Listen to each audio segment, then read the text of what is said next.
मेरा नाम हुमैरा है। आज कुछ लड़कियों के बारे में लिखा है। जितना इग्नोर किया जाता है उतना ही उनको मतलब ज़्यादा दिखाने के लिए मैंने कुछ लिखा है। ठीक है, तो शुरू करते हैं। लड़कियाँ लड़कियाँ लड़कियाँ। अभी कोई पीछे से बोल रहा होगा कि ये लड़कियों वाला फेमिनिज्म मत शुरू कर देना। देखो, you are here so you have to bear. खैर, लड़की होना आसान है या मुश्किल पता नहीं, मगर how you treated by people around you it's important, क्योंकि यही डिसाइड करता है कि आसान है या मुश्किल। वैसे सच में it's not easy to be a girl और शायद to be a boy also, मगर कंपैरेटिवली लड़कियों को ज़्यादा सहन करना पड़ता है, पीरियड्स के पेन से लेके लेबर पेन तक, और साथ में और भी बहुत कुछ। क्योंकि क्या है ना, समाज हमें कुछ अलग नज़रिए से देखता है और अनगिनत दायरे तय करता है कि तुम ये नहीं कर सकती, तुम वो नहीं कर सकती, ऐसे चल नहीं सकती, ऐसे बैठ नहीं सकती, ऐसे हंस नहीं सकती, ऐसे शौक पूरे नहीं कर सकती, लड़कों को दोस्त नहीं बना सकती, घर में ऊंची आवाज में बात नहीं कर सकती। The list goes on and on on and on. इसलिए लड़की होने का ये सवाल हमेशा मेरे जहन में होता है। एक सवाल, मैं कौन हूँ? किसी को पता है?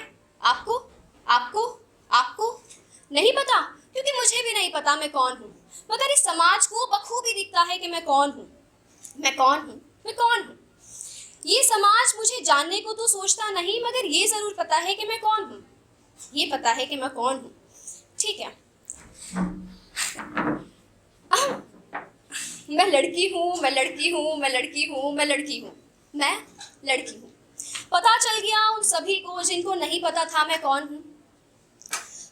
ऐसे कौन चिल्लाता है? हाँ, अजीब सरफिरी है। उफ, ये क्या बकवास कर रही हूँ मैं। मगर यही सच है, मेरे लिए तो पता नहीं, मगर समाज के लिए। एक सेकंड, कौन सा समाज? अच्छा, फिर से सबसे पूछती हूँ, क्या कोई समाज किसी ने देखा?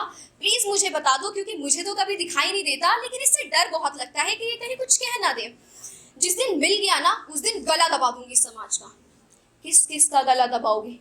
किस किस का मतलब? अरे समाज का, वही समाज जो मुझे बताता है कि तुम लड़की हो और साथ में मैनिपुलेट किया जाता है और बताया जाता है कि तुम कैसे खूबसूरत लग सकती हो, क्योंकि अभी तुम बिल्कुल बदसूरत हो।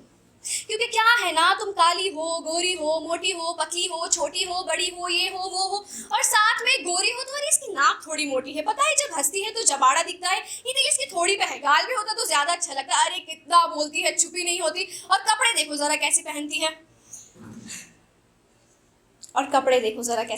है, काली है थोड़ी गोरी होती तो अच्छी लगती, मोटी है थोड़ी पतली होती तो अच्छी लगती, पतली है थोड़ी मोटी होती तो अच्छी लगती, पतली मोटी, मोटी पतली, काली गोरी, गोरी काली, छोटी बड़ी, बड़ी छोटी, ये नहीं वो नहीं वो नहीं ये नहीं। अरे बस करो, बस करो। पहली बात, नहीं दिखना मुझे अच्छा, और अगर दिखना भी है तो मेरी मर्जी। ये सारी बातें फिजूल की लगती हैं, और है भी, लेकिन सबसे बड़ा सच पता है क्या है? ये सारी बातें ना उसी समाज में पनपती हैं जहाँ ये नहीं कि लड़कियां या औरतें नहीं होती, बल्कि वही होती हैं जिनमें मैं, तुम और सभी नारियों की गिनती होती है। हाँ, सोसाइटी मेल डोमिनेटिंग है, ऐसा हुआ भी क्योंकि हमने और हमारी मम्मी, दादी, नानी सब ने एक्सेप्ट कर लिया, यही है जो मिल रहा है। हम खुद से कुछ क्या ही कर सकते हैं, हमें तो बस शांत रहना है, कुछ डिसीजन नहीं लेंगे हम। लेकिन कुछ के अंदाज थोड़े अलग थे, इसलिए हम उन्हें जान पाए। पता है दिक्कत क्या है? हमें सच में नहीं पता कि कौन गलत है और कौन सही, लेकिन ये भी जानना जरूरी है कि किसी जुल्म को सहन करना उस जुल्म को करने से भी ज्यादा गलत होता है। कुछ लोग बोलते हैं इन लड़कियों को देखो, फेमिनिज्म का नारा लगाए फिरती हैं और मैन हेटेडनेस फैलाए फिरती हैं। पहली बात ये कि ये फेमिनिज्म नहीं है, और ना ही ये बात करता है किसी नफरत फैलाने की, बात करता है तो औरतों के हुकूकों की, राइट्स की। लेकिन ये नारीवाद ना आगे नहीं बढ़ पा रहा, पता है क्यों? क्यों?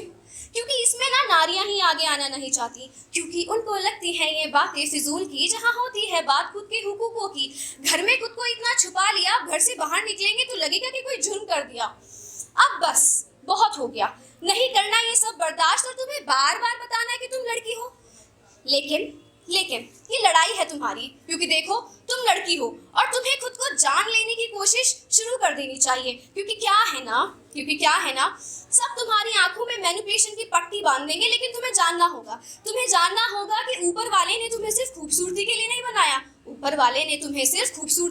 बनाया, बनाया है क्योंकि बदलनी है इस बुरे समाज की लहर, जहाँ कर दिया जाता है दफन पैदा होते ही। अगर ये नहीं तो तुम्हारी आवाज, तुम्हारे जज्बात, तुम्हारे हुकूक सब दफन होते हैं। देखो देखो, इन सबको बलि का बकरा मत बनाना, बस उठो, लगा लो गले खुद को और खुद के सपनों को, क्योंकि क्योंकि उड़ान भरनी है इतनी जमके, उड़ान भरनी है इतनी जमके कि ना गिरना पड़े किसी के आगे 2 पैसों के लिए। शुक्रिया।